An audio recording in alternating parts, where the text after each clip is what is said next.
Bonjour à toutes et à tous. Je vous souhaite la bienvenue dans le nom du Seigneur. Et pour introduire ce culte, je vais vous faire une lecture dans Apocalypse 4, versets 8 à 11.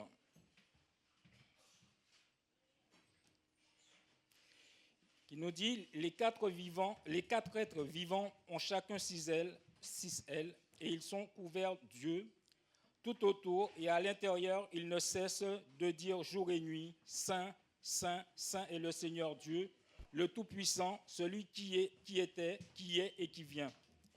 Chaque fois que les êtres vivants donnent gloire, honneur et reconnaissance à celui qui est assis sur le trône, à celui qui vit au siècle des siècles, les 24 anciens se prosternent devant celui qui est assis sur le trône, adorent celui qui vit au siècle des siècles et déposent leur couronne devant le trône en disant « Tu es digne, notre Dieu, notre Seigneur et notre Dieu, toi le Saint, de recevoir la gloire, l'honneur et la puissance, car tu as créé toutes choses et c'est par ta volonté qu'elles ont été créées et qu'elles existent. » Pourquoi j'ai choisi cette introduction ? Nous sommes là ce matin, c'est un jour de remerciement, c'est un jour d'adoration. C'est une parole prophétique. Les quatre vivants présentaient leur couronne devant Dieu et ils disaient qu'il était digne et saint de recevoir la louange et l'honneur. Et nous, ce matin aussi, nous sommes rassemblés pour cela. Dieu nous a rassemblés en ce lieu, en ce jour aussi, pour apporter notre reconnaissance, notre louange et lui dire aussi qu'il est digne d'être glorifié. Et dans le psaume 22, au verset 3, il est dit « Pourtant tu es le Saint, tu sièges au milieu de la louange d'Israël. » Donc le Seigneur, il siège au milieu de notre louange. Alors ce matin, sentez-vous libre de pouvoir l'adorer, de pouvoir exprimer votre remerciement. Je pense aussi que la manière dont vous allez sortir de ce culte, vous allez sortir différent. Si vous n'avez jamais fait ce pas de foi, d'élever la voix, c'est le moment de le faire. Je veux prendre mon exemple. Il y a quelques années, quand je fréquentais cette église, moi aussi, j'avais du mal à exprimer, à dire au Seigneur ma louange, à exprimer ma reconnaissance. Et je ressortais frustré parce que je disais, il y a quelqu'un qui me fait de grandes choses dans ma vie, qui m'aime, et je n'arrive même pas à l'exprimer, je n'arrive même pas à lui dire dans l'église parce que j'avais peur, j'avais peur de ce que les autres allaient dire. Et finalement, un jour, j'ai osé ouvrir la voix.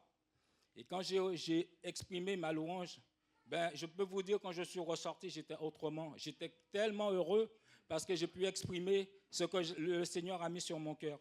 Et en même temps, ce que j'avais dit, c'était la prédication de ce jour-là. Et vraiment, ne regardez pas autour de vous.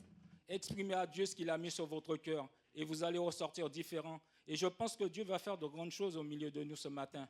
Alors, que toute la gloire revienne à notre Dieu. Encore merci, Seigneur, pour ta grâce. Merci encore pour le souffle de vie. Merci encore pour tout ce que nous avons pu expérimenter avec toi au cours de cette semaine. Et c'est vrai, Seigneur, tu es digne. Tu es digne de recevoir l'honneur. Tu es digne de recevoir la louange, la gloire, la majesté, parce que tu es notre Dieu, tu es notre Seigneur. Et nous voulons vraiment te dire que tu es bon en tout temps et en toutes circonstances. Seigneur, nous te demandons de prendre la direction de ce culte, de te manifester d'une manière particulière, que vraiment nos cœurs soient ouverts et tournés vers toi, Jésus, parce que tu es la solution, parce que tu es celui qui réconforte, parce que tu es celui qui nous fait tant de bien. Alors prends toute la place, Seigneur, au nom de ton Fils Jésus que nous te prions. Amen. Amen, je vous invite à vous lever. On va se réjouir, on va être dans la joie ce matin. Allez-y, n'ayez pas peur de vous lever. Vous êtes encore un peu timide.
7, versets 1 à 3, David dit « L'Éternel est ma lumière et mon salut, de qui aurais-je peur ?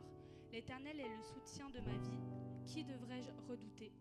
Quand des méchants s'avancent contre moi pour faire de moi leur proie, ce sont eux, mes persécuteurs et mes ennemis, qui trébuchent et tombent. Si une armée prend position contre moi, mon cœur n'éprouve aucune crainte. Si une guerre s'élève contre moi, je reste, malgré cela, plein de confiance. » Amen. Seigneur, donne-nous cette confiance dans notre cœur, au fond de notre cœur, Seigneur. Peu importe les situations que nous vivons, Seigneur, nous voulons garder cette confiance en toi et savoir que toi, tu contrôles tout. Aide-nous, Seigneur, comme tu le dis tellement de fois dans cette Bible, cette sainte Bible. N'ayez pas peur, aide-nous à ne pas avoir, que nous n'ayons pas peur et que nous gardons cette confiance en toi, malgré tout, envers et contre tout, Seigneur, et que nous puissions avoir tellement confiance en toi que même quand ça ne va pas dans notre sens, quand c'est difficile, nous puissions avoir la certitude et la paix que tout est dans tes mains et que tout est à ton contrôle, Seigneur. Amen. Restons dans cette attitude d'adoration, Seigneur. On va passer au temps de Sainte Seine. Béni soit ton nom, Jésus. Béni soit. Louange. C'est vrai.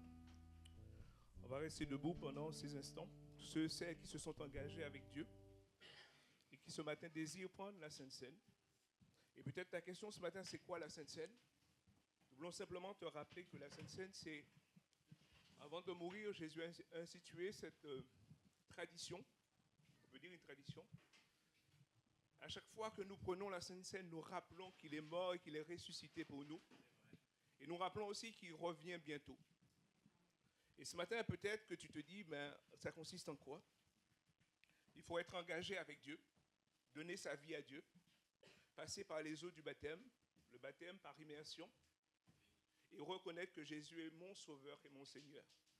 C'est les seules conditions pour participer à la table du Seigneur ce matin. Si tu viens d'une autre église, il n'y a aucun problème. Si tu es engagé avec Dieu, si tu es passé par les eaux du baptême et tu as reconnu Jésus comme ton Sauveur et ton Seigneur ce matin, tu peux participer à la table parce que ce n'est pas la table d'une église, c'est la table de Jésus. Ce matin, vraiment, je vais appeler pour faire la Sainte Seine avec moi Samuel Bassette. Et je vais appeler aussi Maïsan. C'est les dernières personnes. L'une des dernières personnes qui s'est fait baptiser parmi nous. Vraiment. Et je vais demander à Samuel de prier pour ce pain, le pain et le vin. Seigneur, je te remercie de tous nous réunir aujourd'hui, Seigneur. Merci pour ce sacrifice, Seigneur, ce que tu as fait à la croix, Seigneur. On veut vraiment se remémorer ce que tu as fait pour nous, Seigneur, ne pas le prendre à la légère. Et vraiment, Seigneur, qu'on puisse avoir nos cœurs fixés sur toi, Seigneur, pendant ce moment. Et vraiment, bénis tout le monde, Seigneur, au nom de Jésus. Amen. La Sainte Seine aussi, c'est un temps d'examen où on se met devant Dieu. On n'est pas devant un homme, on se met face à Dieu, quelle que soit notre situation. Et on regarde l'état de nos cœurs. Si tu n'es pas converti, c'est peut-être l'occasion de répondre à l'appel de Dieu, qui a peut-être été, t'as peut-être appelé déjà plusieurs fois au travers des chants. C'est peut-être l'occasion de donner ton cœur à Dieu.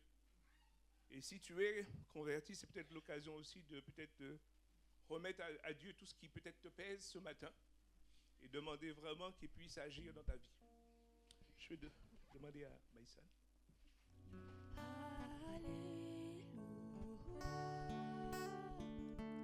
Jésus détient la victoire.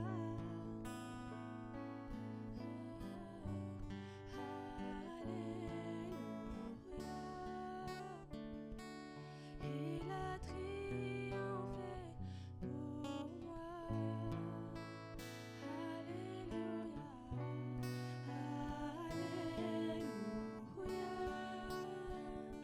alléluia.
va élever la coupe ensemble au nom de Jésus.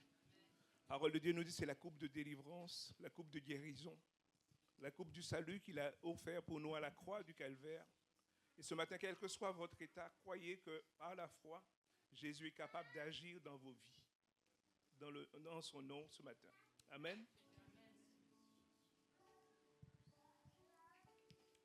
En effet, il n'y a donc maintenant aucune condamnation pour ceux qui sont en Jésus-Christ, qui ne le vivent pas conformément à leur nature propre, mais conformément à l'Esprit.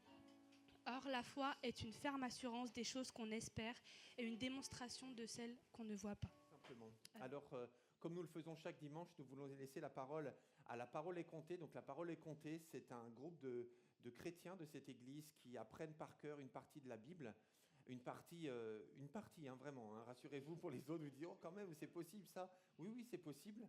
En fait, la Bible est tellement précieuse et tellement belle qu'elle mérite d'être connue et même apprise par cœur et retenue pour pouvoir être citée, pour pouvoir être évoquée aussi au temps convenable. Donc, je vais inviter ce matin Erika, Lynn, Kenji et Brigitte à venir nous rejoindre. Voilà, vous avez ici un micro qui vous attend. Alors je vais dire Jean 1, verset 17. La loi a été donnée par Moïse, mais... Attendez. Mais... Ah, j'ai un bug. Mais la grâce et la vérité sont venues par Jésus-Christ.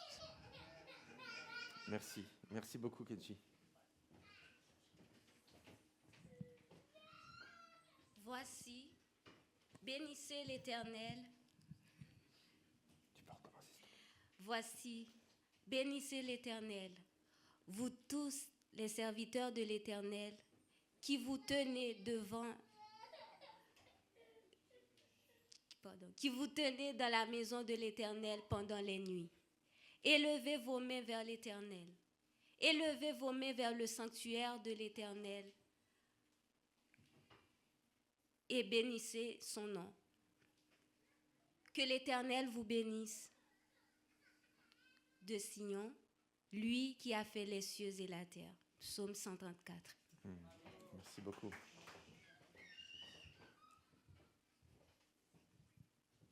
Ses auditeurs furent impressionnés. Ses auditeurs furent impressionnés par son enseignement, car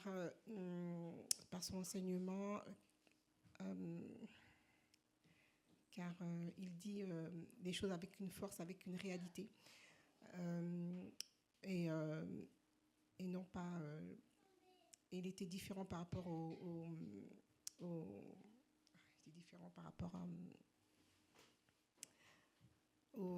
souscripteurs de la loi.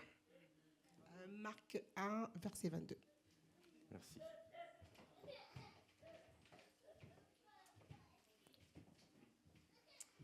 Habakkuk, chapitre 3, de 1 à 6, version Stern.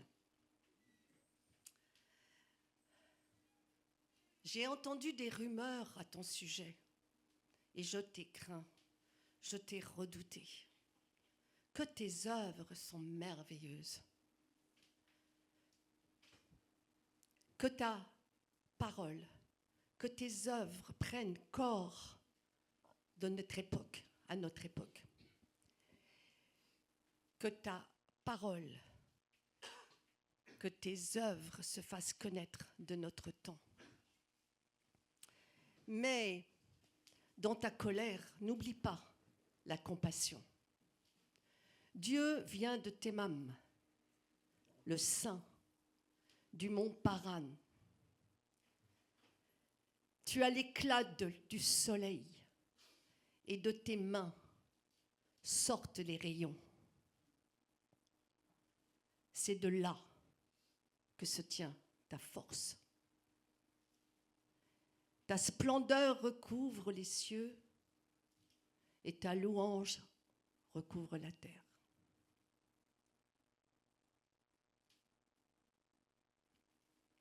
Merci Brigitte. J'en profite pour annoncer. Bien sûr, s'il te plaît. Voilà, le dimanche 16 novembre, j'accueillerai tous les parkeuristes, mais pas que les parkeuristes, tout le monde. Vous pouvez venir dans ma maison.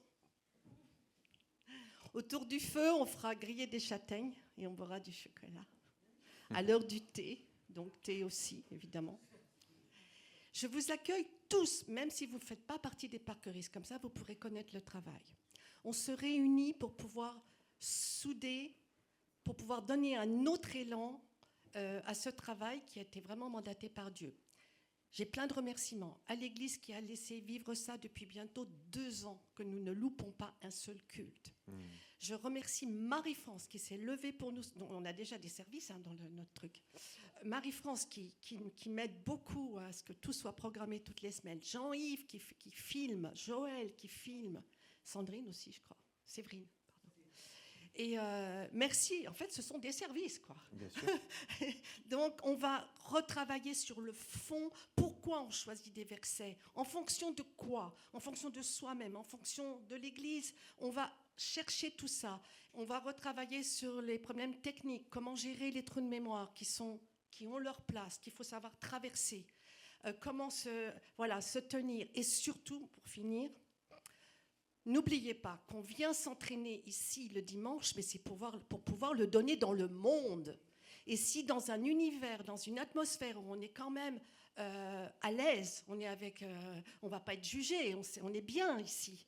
Et bien si on achoppe et qu'on a des trous de mémoire ici, mais combien plus dans le monde quand on va avoir à sortir la parole comme ça d'un seul coup.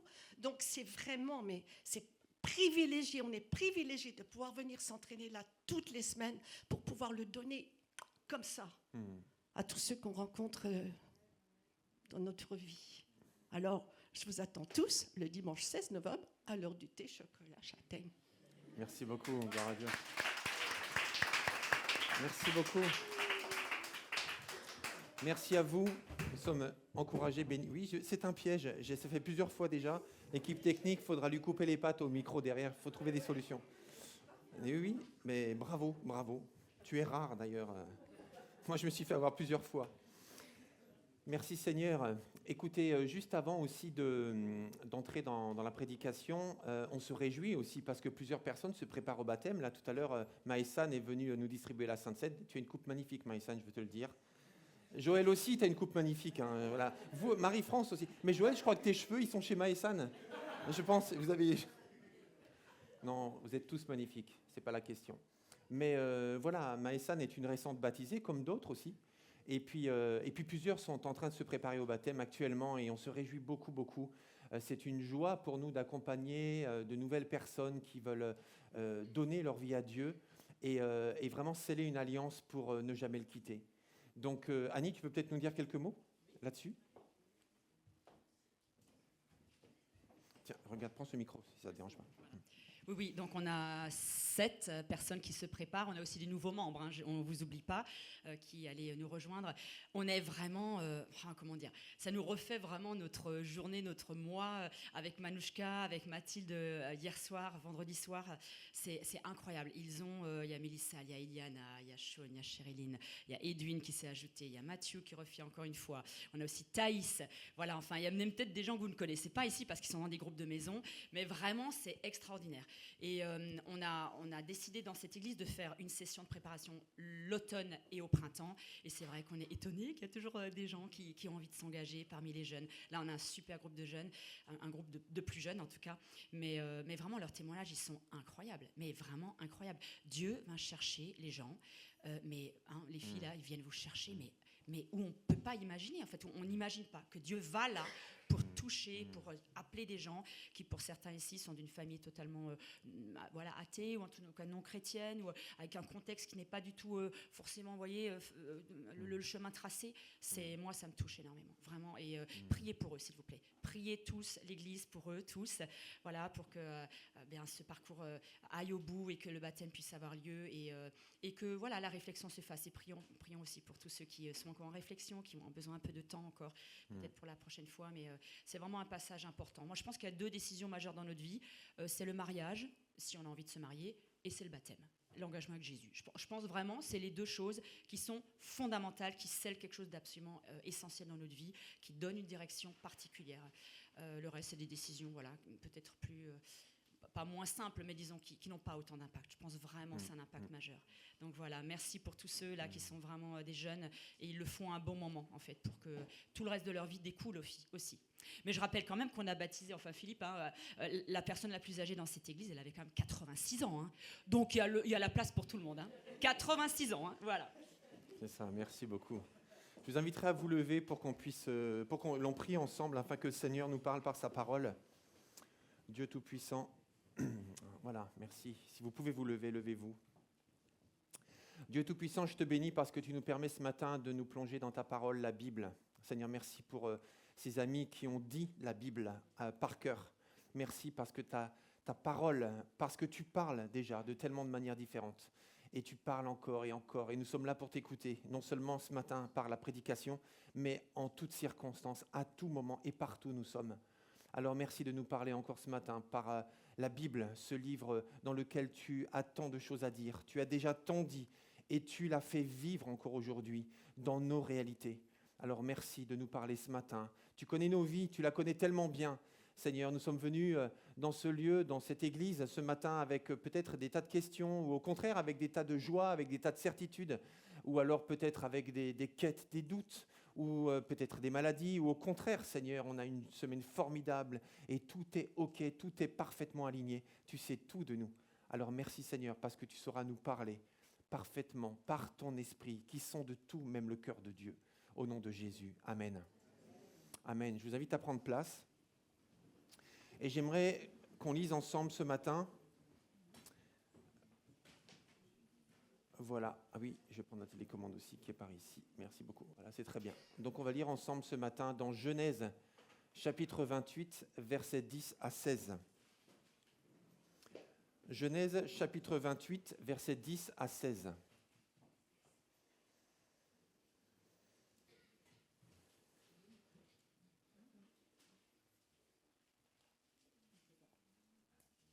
Genèse 28, versets 10 à 16. Et vous savez que la Bible, en particulier l'Ancien Testament, enfin le Nouveau Testament aussi, surtout au début, mais tout l'Ancien Testament nous parle du peuple hébreu, du peuple juif. Et comme moi, vous avez suivi l'actualité les derniers jours, vous avez appris avec joie la libération des derniers otages vivants qui étaient maintenus à Gaza.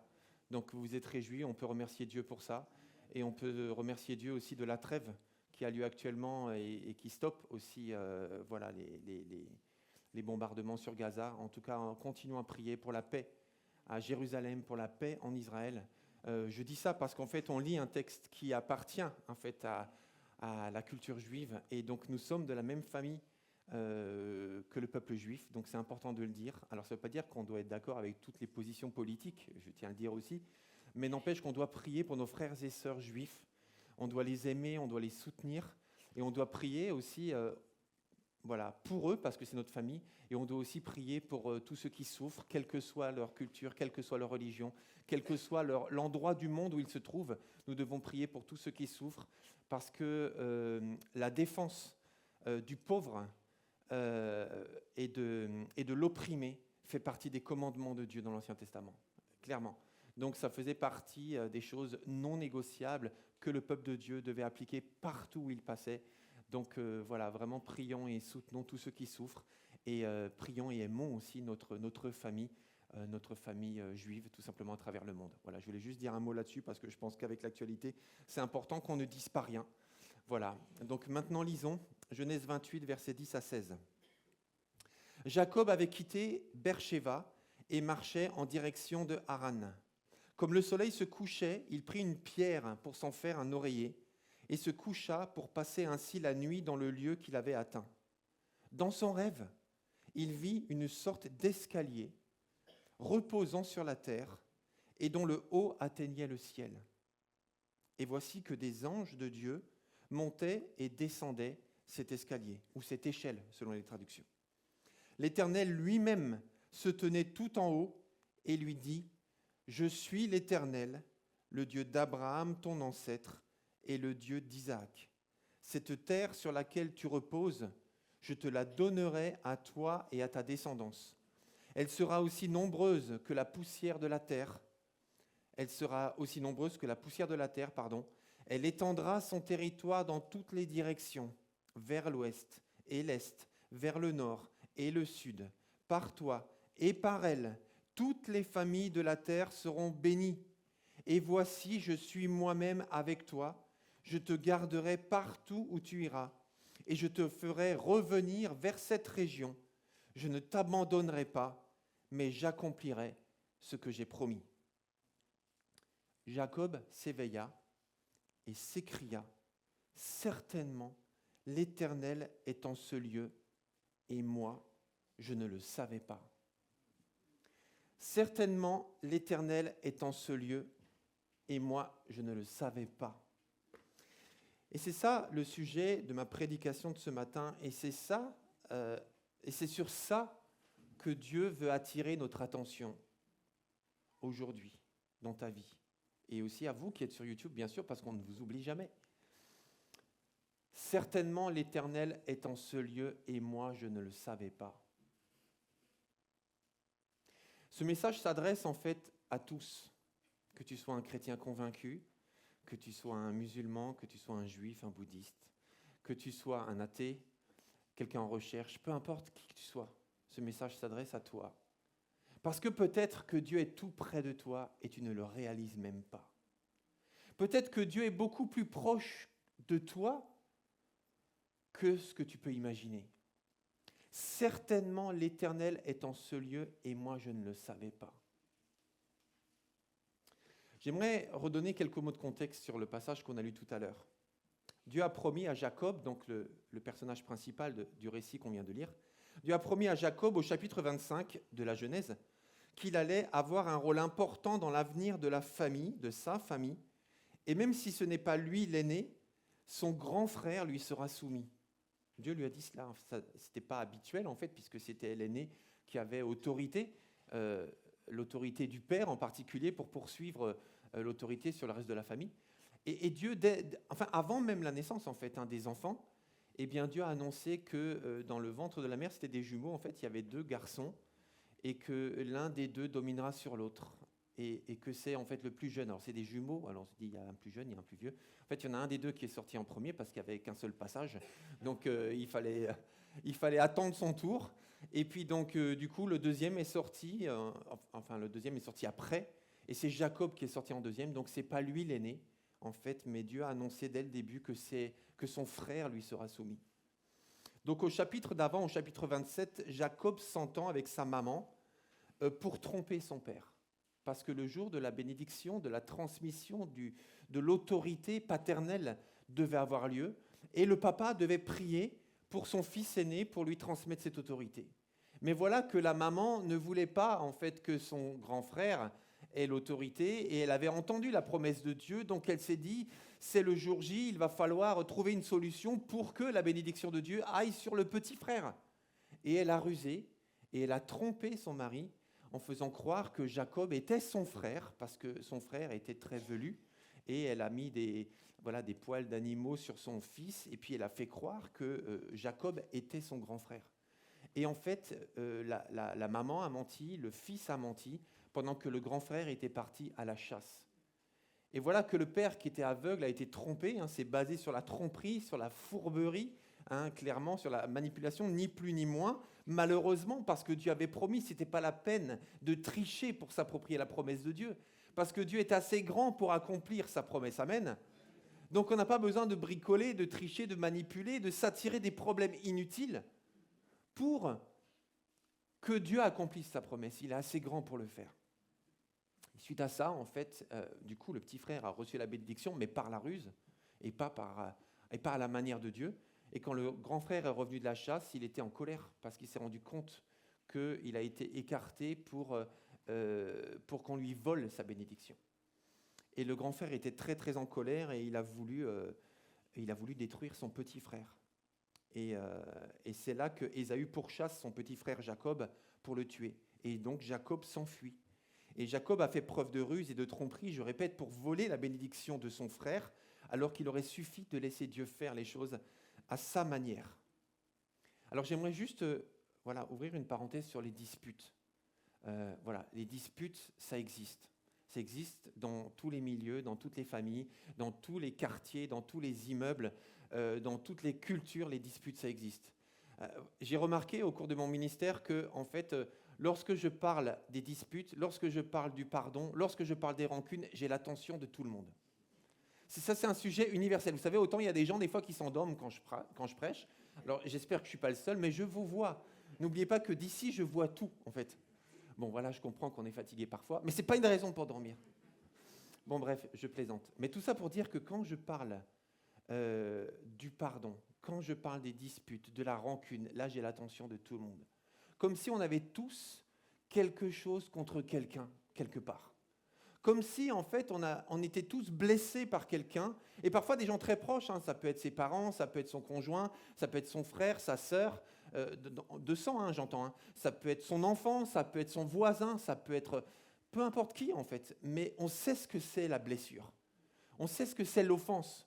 On sait ce que c'est le mépris, le manque de respect. On a tous vécu ça. Donc, le pardon, ça nous parle. Et c'est sûr que quand il s'agit de se réconcilier, on sait que quelqu'un doit le faire. Et on sait que ce quelqu'un, c'est pas nous. C'est forcément l'autre. Mais le problème, c'est que l'autre, il pense aussi que c'est à nous de le faire. Et parfois, les disputes peuvent durer des années et se transmettre de génération en génération. Et parfois, on ne sait même plus pourquoi on se déteste, mais on se déteste. Et c'est exactement ça, en fait, le cœur de cette rencontre entre Dieu et Jacob. Le pardon. Alors, ce n'est pas le sujet d'aujourd'hui, mais Dieu s'est révélé à Jacob au moment où il fuyait la colère de son frère, au moment où il y avait un grief entre lui et son frère. Et c'est aussi là que Dieu s'est révélé à Jacob. Tout ça pour dire que si tu es en dispute avec quelqu'un, laisse Dieu se révéler à toi et lui montrer ce qu'il veut pour toi et comment il veut que tu agisses à partir d'aujourd'hui. Le pardon, ce n'est pas le sujet d'aujourd'hui, donc je ne vais pas développer, mais je voulais quand même ouvrir cette parenthèse parce que c'est le contexte de ce passage. Donc c'est bien là que Dieu s'est révélé au cœur de la peur, au cœur de l'inquiétude, au cœur de la rancune et au cœur de l'appréhension de l'avenir. Qu'est-ce qui va se passer ? Plus loin, on apprend même qu'il avait très très peur, Jacob, pour lui, pour la sécurité de sa femme, de ses enfants. Enfin, il avait très très peur, Jacob, il avait très très peur que son frère décime toute sa famille. Donc il appréhendait l'avenir. Qu'est-ce qui va se passer après ? Certainement, l'Éternel est en ce lieu, et je ne le savais pas, a dit Jacob. Il a dormi une nuit comme les autres. Il a vécu sa journée comme les autres. Il a fait ses projets comme les autres jours. Et il n'imaginait pas que cette nuit-là, Dieu allait se révéler à lui. Il y a peut-être ce récit que vous connaissez, des pas sur le sable. Je ne sais pas si ça vous parle un peu, c'est une sorte de poème, en fait, d'allégorie. C'est tellement connu que quand moi j'étais faire mes études théologiques en Angleterre, eh bien on vend même des cadres dans toutes les boutiques de carterie là-bas. On vend ce poème dans des cadres, même dans des milieux pas chrétiens en fait. En fait, cette allégorie raconte la chose suivante. Un jour, un homme rêve sa vie. Et il voit des pas sur le sable au bord de la mer. Et il voit deux pas. Les traces des pas de deux personnes. Voilà, c'est ça. Au bord de la mer. Et ensuite, il voit les pas que d'une personne. Et ensuite, il revoit les traces de pas de deux personnes. Et là, il s'adresse à Dieu et il dit, Seigneur, mais qu'est-ce que ça veut dire ce rêve ? Et là, Dieu lui dit, tu vois, en fait, ces traces de pas de deux personnes, c'est parce que moi, je suis avec toi tout le temps.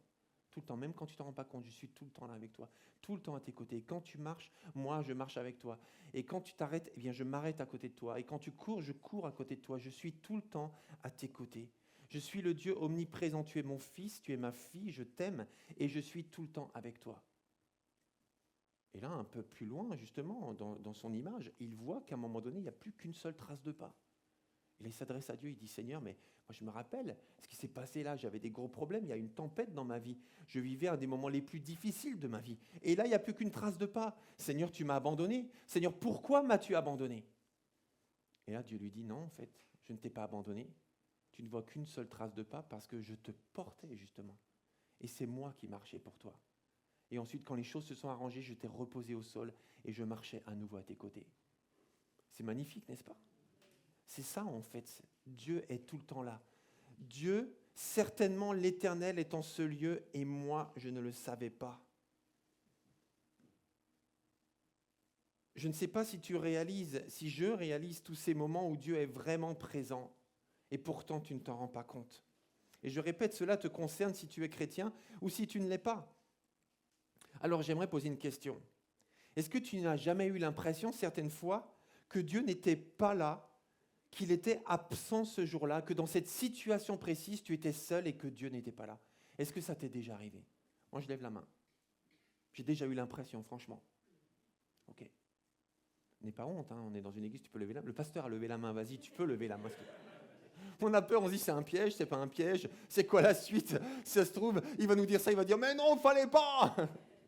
Non, il n'y a pas de problème en fait. Je veux dire, il n'y a pas de jugement. Je veux dire, des fois on ressent des choses qui ne sont pas toujours vraies, mais on ne peut pas nier qu'on les a ressenties.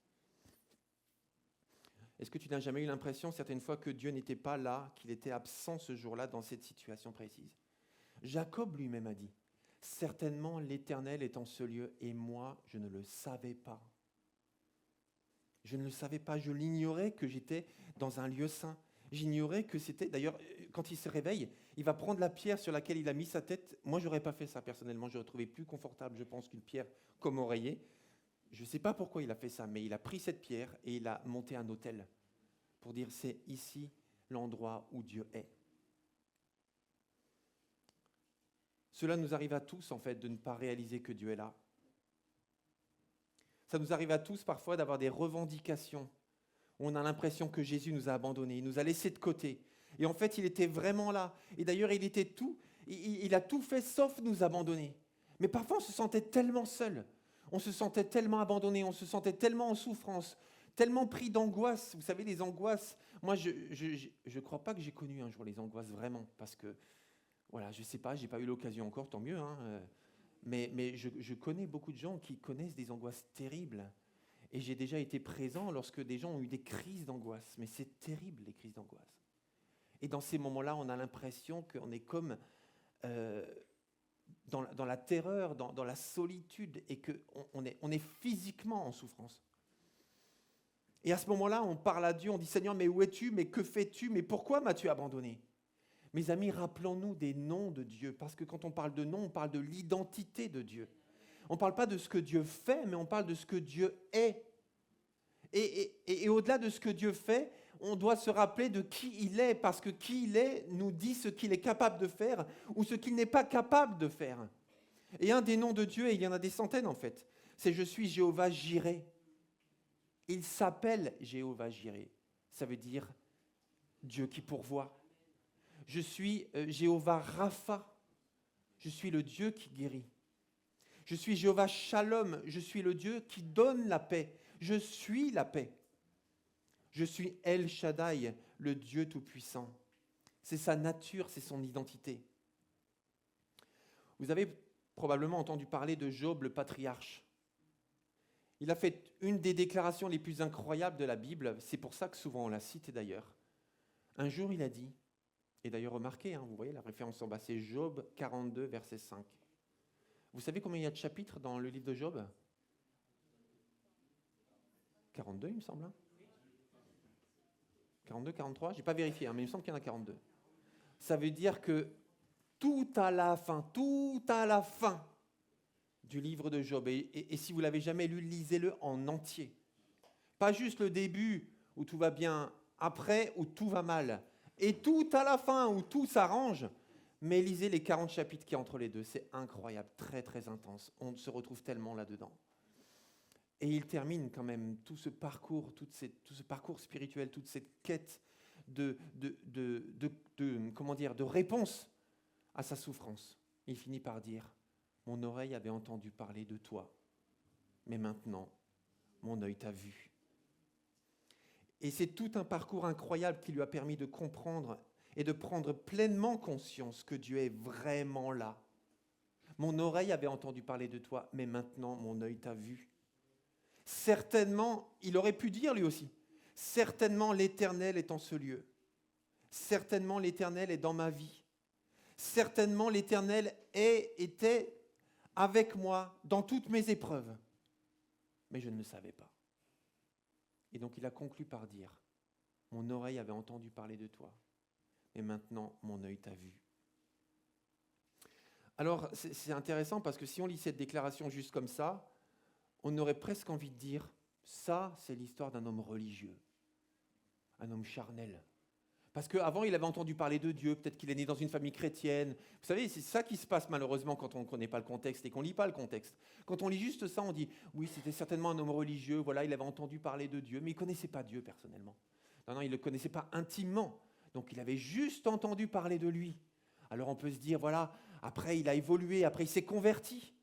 Et puis quand il s'est converti, eh bien là, il a pu dire, maintenant mon œil te voit. Maintenant, je te connais personnellement. Avant, j'avais juste entendu parler de toi. Mais maintenant, je te connais personnellement. Alors, si jamais on croit ça, on a tout faux. On a tout faux. C'est pour ça, mes amis, qu'il faut toujours prendre le contexte des passages. Parce que Job, c'était qui ? Tout d'abord, Job était un modèle d'attachement à Dieu. Dieu lui-même, chapitre 1 du livre de Job, Dieu lui-même a dit à Satan que sur toute la terre, il n'y a personne d'aussi pieux, d'aussi intègre que Job. Personne. Personne, ni ton grand-père, ni ta grand-mère, personne. Ça veut dire que Job, ce n'était pas un homme religieux qui connaissait Dieu de très très loin et puis qui était charnel. C'était un homme intègre, un homme attaché à Dieu, un homme intimement lié à son Dieu et qui aimait profondément Dieu et qui connaissait profondément Dieu. Voilà, chapitre 1, verset 8, je continue. Ensuite, deuxièmement, cet homme a souffert le pire. Le pire, du pire, du pire. De tout ce qui existe, que tu peux imaginer, que tu ne voudrais jamais vivre, ben lui, il l'a vécu. Mais il a vécu comme un tourbillon, comme une avalanche de problèmes qui se sont enchaînés en l'espace de quelques heures, quelques jours. Il a perdu tous ses biens. Il était très riche. Alors voilà, quand on est très riche, qu'on perd tout, c'est un drame. Parce que d'un seul coup, on n'a plus rien, plus de maison, plus d'argent, plus rien en fait, plus rien du tout. Ensuite, et là c'est pire, il perd ses enfants qui meurent les uns après les autres. Tous sont morts. C'est terrible. Vendredi dernier, Annie et moi, on était aux obsèques du jeune Ryan qui a été poignardé à Marcouville il y a 2 semaines. On a été à ses obsèques, ses parents effondrés. C'était terrible. Qu'est-ce qui peut être pire que de perdre un enfant ? Job a perdu tous ses biens. Il a perdu tous ses enfants. Et ensuite, il a perdu la santé. Mais il ne pouvait même plus être en paix, même plus pleurer tranquillement pour faire le deuil de ses enfants. Il avait des ulcères. Sa peau lui grattait. La Bible nous dit qu'il prenait des tessons de poterie pour se gratter en sang toute la peau de la tête aux pieds, des cheveux jusqu'aux orteils. Vous voyez ce que je veux dire ? Il lui restait juste sa femme. Merci Seigneur. Mais sa femme était tellement abattue, tellement effondrée, qu'elle lui a dit, mais maudit Dieu et meurs. Le cœur d'une mère souffrante qui parle. Il n'y a pas de jugement avec ça. C'est juste une femme qui souffre. Et là, voilà de qui on parle quand on parle de Job en fait. Job était un modèle d'attachement à Dieu et deuxièmement, c'était un homme qui a souffert le pire. Job connaissait Dieu et il connaissait la souffrance. Mais au cœur de sa souffrance, il a quand même demandé à Dieu, « Mais Seigneur, mais où es-tu ? Seigneur, mais pourquoi m'as-tu abandonné ?» C'est ça qui se passe dans les 40 chapitres, en fait. C'est cette discussion entre Job et Dieu, et entre Job et ses amis et lui qui essayent de lui faire savoir que c'est forcément un homme pécheur, Job, parce qu'il n'y a pas un homme intègre qui peut vivre tous ces drames. C'est qu'il a péché, alors confesse ton péché. Et Job dit, mais non, j'ai pas péché. Oui, j'ai péché comme tout le monde, mais je veux dire, j'ai pas trahi Dieu, j'ai pas transgressé la loi, je marche avec Dieu, j'aime Dieu, je connais Dieu, et Dieu me connaît. Mais en fait, il y avait le silence insupportable de la part de Dieu. Et là, il souffrait en plus du silence de Dieu. Et là, Job, au cours de tout ce parcours, et au bout d'un moment, on le voit, Dieu lui parle quand même. Dieu lui parle et il lui dit des choses qui le remet à sa place d'homme. Et il finit là, Job, par dire, « Mon oreille avait entendu parler de toi, mais maintenant mon œil t'a vu. » Et plus tard, on le voit regretter d'avoir douté de la présence de Dieu, d'avoir douté de la fidélité de Dieu. Et lui aussi pouvait dire, je répète, Dieu était là et je ne le savais même pas. Parce qu'il attendait quelque chose de précis de la part de Dieu. Il attendait une manifestation spéciale et précise et présupposée de la part de Dieu. Mais Dieu est Dieu. Et il est là, même si tu ne le vois pas, même si tu ne l'entends pas, même s'il se révèle autrement, il est Dieu. Dernièrement, je suis même en train de lire actuellement, d'ailleurs ce livret, je vous le recommande, je vous l'ai amené. En fait, j'ai acheté toute une collection, j'étais en librairie chrétienne dernièrement, j'ai acheté une collection d'une vingtaine de livrets comme ça. Ça coûte même pas 1,40 €, vous voyez, même pas 2 €. Et dans ma lecture du matin, en fait, entre autres, je lis ça. Et celui-ci, c'est quand Dieu ne répond pas à nos prières. Voilà, basé sur le psaume 77. Et l'auteur de ce livret, à un moment donné, il dit, attendez que je reprenne mes notes pour ne pas dire de bêtises. Voilà, il dit en fait, quand les choses vont mal dans nos vies, souvent notre réflexe, c'est de prier et de déverser à Dieu notre angoisse, nos peurs et nos besoins. C'est souvent notre réflexe quand on va mal. Et il dit, l'auteur de ce livret, il dit, selon lui, ce n'est pas la première chose à faire. Pourtant, on se dit, bah si, c'est naturel, c'est mon cœur, alors moi j'ouvre mon cœur à Dieu. Selon lui, ce n'est pas la première chose à faire. Selon lui, la première chose à faire, c'est de se rappeler qui est Dieu. Avant de mettre en avant tes problèmes, rappelle-toi à qui tu parles. Rappelle-toi qui est Dieu. Vous savez, on dit parfois, quand on a du mal à dormir, on compte les moutons. Quelqu'un un jour a dit, au lieu de compter les moutons, parle au berger. Va directement. Vous voyez ce que je veux dire ? En fait, Dieu connaît tes problèmes. Et toi aussi, tu les connais. Alors, au lieu de rester concentré un peu plus sur ce que tu connais par cœur et qui t'angoisse, eh bien, rappelle-toi, ce que tu as peut-être oublié, c'est qui est Dieu. Et parle de Dieu. Et quand tu commences à prier et à t'adresser à Dieu, admire Dieu, décris Dieu, parle, raconte Dieu en fait, et réjouis-toi de la personne de Dieu. Et après, tu verras que tu prieras complètement différemment. Fais de l'Éternel tes délices, et il te donnera ce que ton cœur désire. Et mon ami, le pasteur Christophe Blum, il a dit un jour en venant ici, il a dit, vous savez mes amis, parce que des fois on utilise ce verset pour dire, oui, le Seigneur nous donne tout ce qu'on veut, il suffit qu'on lui demande, et puis qu'on fasse de lui nos délices, et alors après, on peut lui demander tout ce qu'on veut, et il va nous le donner. Christophe Blum, il a dit, en fait, vous savez, quand on fait de Dieu nos délices, on prie différemment. Quand on fait de l'Éternel nos délices, il y a des choses qu'on ne demande pas à Dieu. Parce qu'on cherche à faire sa volonté. Parce que c'est lui le maître, c'est lui le patron. Et à partir de là, il y a des choses qu'on demande, il y a des choses qu'on ne demande pas. Parce qu'on n'a pas une relation charnelle d'opportuniste avec Dieu. Mais juste on fait de lui nos délices. Et à ce moment-là, il y a des prières automatiquement qui suivent. Lorsque Dieu s'est révélé à Jacob, il lui a donné la vision d'un escalier ou d'une échelle qui monte d'une échelle avec des anges qui montent et avec des anges qui descendent. Et c'est comme si Dieu voulait qu'il sache qu'il est au ciel et qu'il est sur la terre, et qu'il est au ciel et qu'il est sur la terre, et qu'il fait des va-et-vient librement, comme il veut, dans le ciel et sur la terre. Et que ce Dieu qui est au ciel et qui fait tout ce qu'il veut, il est aussi sur la terre et il fait tout ce qu'il veut. Et ce Dieu qui règne dans le ciel, il règne aussi sur la terre. Et c'est ça l'image de cette échelle ou de cet escalier, c'est que Dieu monte et descend, il monte, il monte et descend, il monte, il fait comme il veut en fait. Parce que le ciel et la terre lui appartiennent. Amen. Le ciel et la terre lui appartiennent, donc en fait il n'y a pas de problème. Faut pas qu'on ait peur que Dieu ne soit pas avec nous là où nous nous trouvons, parce qu'il est forcément là. Dans Deutéronome chapitre 4, verset 39, il est dit « Sache donc aujourd'hui et retiens dans ton cœur que l'Éternel est Dieu, en haut dans le ciel et en bas sur la terre, et qu'il n'y en a pas d'autre. » En fait, l'univers de Dieu, c'est le cosmos. C'est pas juste le paradis. C'est pas juste dans les nuages. C'est pas juste en haut et en bas, c'est l'univers des hommes. Non, en fait, l'univers de Dieu, c'est partout. Dieu est vraiment présent dans l'extraordinaire et il est aussi présent dans le banal de ta vie. Et c'est pour ça que dans le banal de nos vies, vous savez, ce qui n'est pas spectaculaire, ce qui n'a pas l'air spirituel, ce qui n'a pas l'air religieux, eh ben, on se dit des fois, oui, mais ça, c'est profane. Vous savez, on fait souvent la distinction entre le sacré et le profane.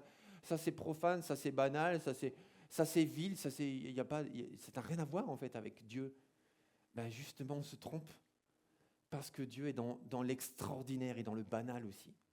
Je me rappelle, il y a quelques années, il y a Yannick André. Yannick André, c'est l'épouse du pasteur Thierry André, pour ceux qui le connaissent. Alors Yannick, c'est un prénom aussi féminin.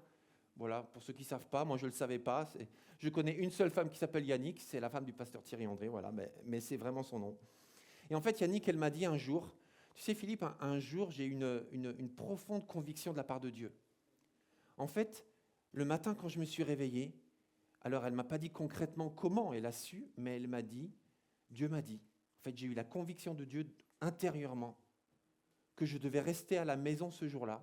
Elle était auto-entrepreneuse, hein, que je devais rester à la maison ce jour-là et qu'il allait m'envoyer quelqu'un de qui j'allais devoir m'occuper.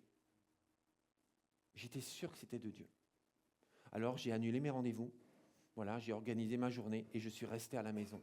Et comme je devais déposer ma fille à la garderie ce jour-là, parce que j'avais des rendez-vous, ben, je lui ai dit, écoute, tu vas rester avec moi, puisque je reste à la maison toute la journée. Et alors, elle m'a dit qu'elle est restée près de sa table, vous savez, dont la fenêtre donne sur la rue, pour que surtout elle ne manque pas le moment où la personne qui devait venir allait venir. Et voilà, ça en début de matinée, voilà, et puis elle s'occupe, et puis elle surveille régulièrement comme ça, et puis elle s'occupe de sa fille, et puis elle surveille régulièrement comme ça, et puis la matinée passe, bon voilà, ils déjeunent ensemble. Après, le début d'après-midi arrive, et alors elle se dit, tiens, c'est marrant, c'est qui, c'est quand, et elle était vraiment intriguée. Mais elle était sûre de ce que Dieu lui avait demandé. L'après-midi passe, l'après-midi se termine, la soirée arrive, personne n'est venu. Et là, elle me dit, j'étais tellement étonné. Et là, j'ai ressenti la même voix que j'ai entendue en début de matinée. Ça veut dire, j'étais sûr que c'était Dieu. Et c'était bien la même personne qui me parlait. Et qui me dit, tu vois, en fait, tu as passé ta journée avec ta fille. Et c'était ça la personne dont tu devais t'occuper aujourd'hui. Là, elle s'est dit, waouh, waouh, tellement occupée dans sa vie, dans ses projets, dans son travail. Et quand je dis ça, je redis juste qu'elle m'a dit qu'elle avait Dieu lui avait donné conscience que sa fille était quelqu'un d'extraordinaire et que ce jour-là, elle devait tout consacrer pour elle. L'Éternel était dans ce lieu et je ne le savais pas.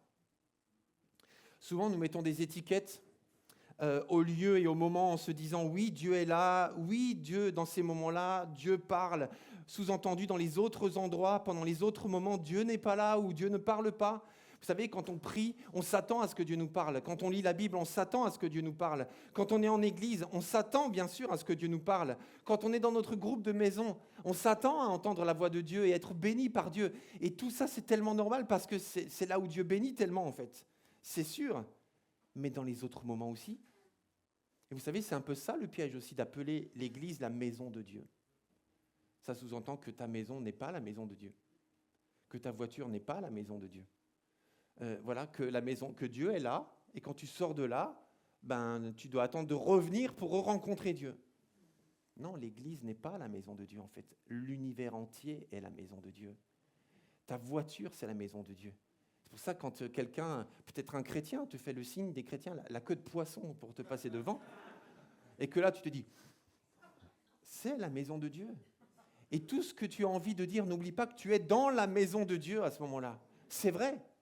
Ta famille, c'est la maison de Dieu. La table où tu manges, ta douche, c'est la maison de Dieu. Ton lit, c'est la maison de Dieu. Ton salon devant la télé, c'est la maison de Dieu. Ou quel que soit l'écran et l'endroit où tu le regardes. Le train, c'est la maison de Dieu. Vous voyez ce que je veux dire ? L'Éternel, certainement, est en ce lieu. Mais moi, je ne le savais pas. Parce que j'avais cru que Dieu était dans son église, mais pas dans les autres endroits. Mais il est partout. Certainement, Dieu est là. Et tu ne t'y attends pas. Il est dans ce lieu et moi je ne le savais pas. Le même Job a dit, Dieu parle, parfois d'une manière et parfois d'une autre, mais on n'y prend pas garde. Le même Job. Et c'est encore plus fort dans le Nouveau Testament parce que Dieu dit que la maison de Dieu, c'est pas seulement l'église, c'est pas seulement ta voiture, c'est pas seulement ta maison, mais c'est toi. Ça veut dire que tu es le temple du Saint-Esprit. Tu es la maison de Dieu. Ça veut dire que comment Dieu peut quitter sa maison puisque c'est toi? Alléluia, c'est incroyable. Je propose qu'on termine par la prière tout simplement. Peut-être on courbe nos fronts ou pas, et puis qu'on médite à tout ça. Parce que le sujet de ce matin, c'est justement ça. Certainement, l'Éternel est en ce lieu, et je ne le savais pas. Seigneur, merci parce que ce matin, tu as voulu nous dire cela, nous faire prendre conscience de cela, que tu es là.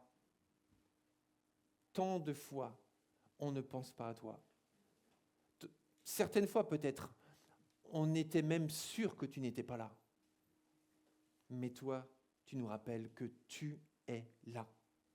Tu es toujours là. Et tu t'adresses même à ceux qui, aujourd'hui, pour l'instant, en tout cas encore, n'ont pas conscience de ton existence ou de ta présence. Ici ce matin, mais aussi sur YouTube, partout autour de nous. Et qui ne pensent pas que tu es vraiment là.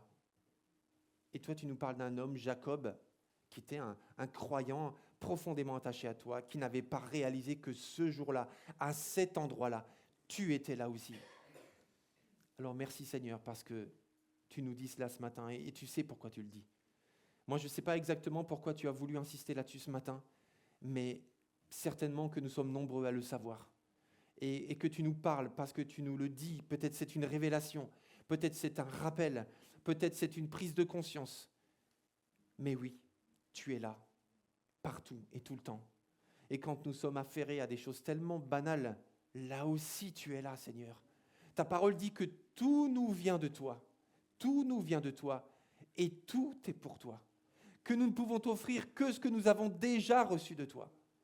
Alors merci Seigneur pour tous mes amis qui suivent des formations, qui sont à l'école, qui sont au travail, qui sont au chômage, qui sont malades, qui sont en pleine forme, qui sont au travail, qui sont à l'atelier, sur la chaîne de production, dans les transports, peu importe où. Merci parce que tu es là avec eux. Merci parce que tu es là dans cette église quand nous nous réunissons en ton nom. Et tu es aussi là quand nous sommes seuls. Merci quand tu es là, même dans le secret, Seigneur, même quand on fait des choses peut-être dont on aurait honte que qui que ce soit le sache. Et je dis ça sans aucun jugement, parce que là aussi tu es là. Mais tu n'es pas là, Seigneur, pour nous condamner. Tu es là juste pour nous dire que tu sais et que tu nous aimes malgré tout. Alors merci, Seigneur, parce que tu es ce grand Dieu qui est tellement incroyable, que tu n'es pas enfermé dans un endroit, tu n'es pas enfermé dans des rituels, mais tu es là partout et tout le temps. Alors continue à te glorifier, à nous faire grandir en toi, Seigneur. Et nous voulons plus que jamais être conscients que oui, tu es là. Oui, tu es là. Amen. Alors si vous êtes d'accord, j'aimerais juste qu'on puisse dire ensemble, oui, tu es là. Oui, tu es là. Je vous propose même de dire la même chose dans les prochains jours, partout où vous serez. Mais vraiment, dites-le à voix basse si vous ne voulez pas que les gens vous trouvent étrange. Mais dites-le vraiment. Et conscientisez. Vous savez, conscientiser. Oui, tu es là. Oui, tu es vraiment là. Amen. Je vais laisser la place au groupe de louanges. Je n'ai pas vérifié le programme. Ok, ça marche, c'est à vous.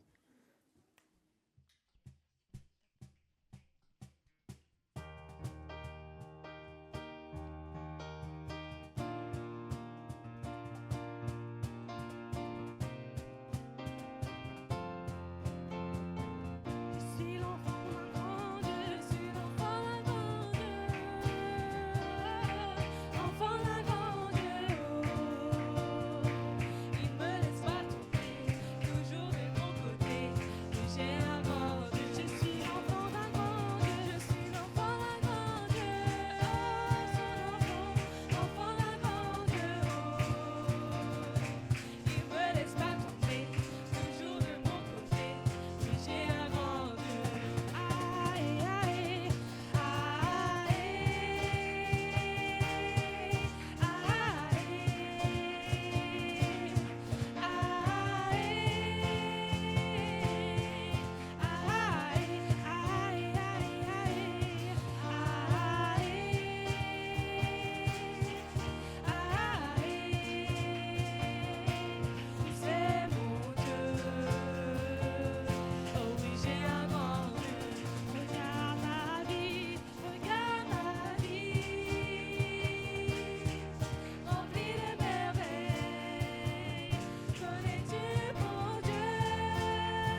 Du coup, pour cette première annonce, Clara, je te laisse la place pour la friperie. Encore moi. Oui, alors, du coup, je viens vous annoncer que la prochaine date de notre friperie sera le 15 novembre 2025, dans un mois. Donc, comme d'habitude, toute la journée du samedi, de 10h à 17h. Pour cette édition-là, on ne fera pas de collecte collective, parce qu'on a déjà beaucoup de stock et il faut qu'on le revende. Voilà, donc on n'a pas besoin de faire une collecte. Donc voilà, je vous préviens tout de suite. Vous pouvez toujours faire le tri chez vous, n'empêche, mais voilà, on ne récoltera pas d'autres vêtements en plus pour cette édition-là. Et comme pour la dernière fois, pour le bon déroulé de du coup, cette prochaine édition, on a besoin de personnes, d'équipiers pour installer la friperie ici à l'église, pour la journée de la vente et pour aussi le rangement, donc à la fin de la journée, vers 17h30 le samedi. Donc on a besoin de personnes. On a été nombreux la dernière fois à s'être mobilisés pour du coup participer à cette journée et aussi en amont pour l'installation. On a eu des super équipes, tout s'est super bien passé et j'ai eu énormément de bons retours et tout le monde a passé une très bonne journée. Donc voilà, ceux qui n'étaient pas impliqués ou ceux qui veulent reparticiper, n'hésitez pas à vous manifester. Je vais vous distribuer les tableaux d'inscription. Donc il y aura l'équipe du coup d'installation. L'installation va se passer le 11 novembre. On profite du jour férié, sinon c'est compliqué. Voilà, du coup la vente pendant toute la journée de 10h à 17h30 et le rangement du coup qui aura lieu juste après à partir de 17h30. Du coup, je vous fais passer ces tableaux-là. N'hésitez pas à mettre votre nom quand vous êtes disponible et si vous voulez participer. On a besoin de personnes, voilà. Donc vous avez du coup le prochain mois pour y réfléchir et pour vous inscrire. Même si vous voulez vous rajouter le jour même, c'est toujours possible. Mais voilà, n'hésitez pas à mettre votre nom. Et aussi, je vais vous mettre des flyers que vous pouvez prendre pour distribuer autour de vous. Pour du coup l'annonce de la friperie, si vous voulez distribuer autour de vous et informer d'autres personnes. Voilà, merci. Merci Clara. Du coup, cette semaine, comme on en a longuement parlé, c'est la semaine de la pastorale de l'Union de l'Église de Dieu en France, avec certains qui passent les examens. Merci à tous pour ceux qui se sont impliqués dans cet événement, que ce soit pour la cuisine ou autre. Merci beaucoup. Du coup, pas de groupe maison cette semaine. Comme ça, vous pouvez vous impliquer, etc., tranquillement et venir. Vendredi à 19h30, cette semaine, on aura notre groupe de jeunes adultes. Le lieu vous sera communiqué prochainement. Vous pouvez aller voir Olivia, Mickaël ou Tevin pour plus d'infos, pour ceux qui ont besoin. Dimanche à 10h30, on aura notre culte ici même et c'est Jean-Yves qui va nous apporter la parole. Et à l'issue du culte aujourd'hui, les parents qui ont des enfants à l'éveil à la foi, je vous invite à aller les récupérer rapidement, s'il vous plaît, pour que le moniteur de service puisse lui aussi profiter. Et on aura besoin de votre aide. Il faudra enlever les barres et mettre les chaises sur le côté. Donc, s'il vous plaît, ne vous enfuyez pas. Donnez un coup de main. Plus on est nombreux, plus ce sera simple. Donc, voilà. Mais ceux qui ont des enfants, priorité à vos enfants, s'il vous plaît. Et le groupe de jeunes ados se réunit aujourd'hui à la fin du culte. Je vous invite à vous lever pour prier ensemble.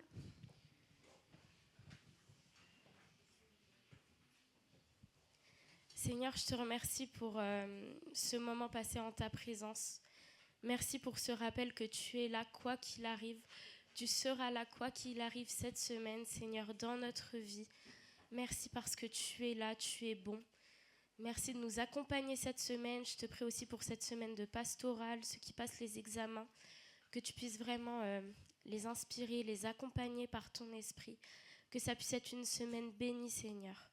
Que ça puisse être une semaine bénie aussi pour chacun d'entre nous et que nous gardions en tête cette vérité que tu es avec nous. Tu nous accompagnes quoi qu'il arrive, Seigneur Jésus. Amen. Bonne semaine.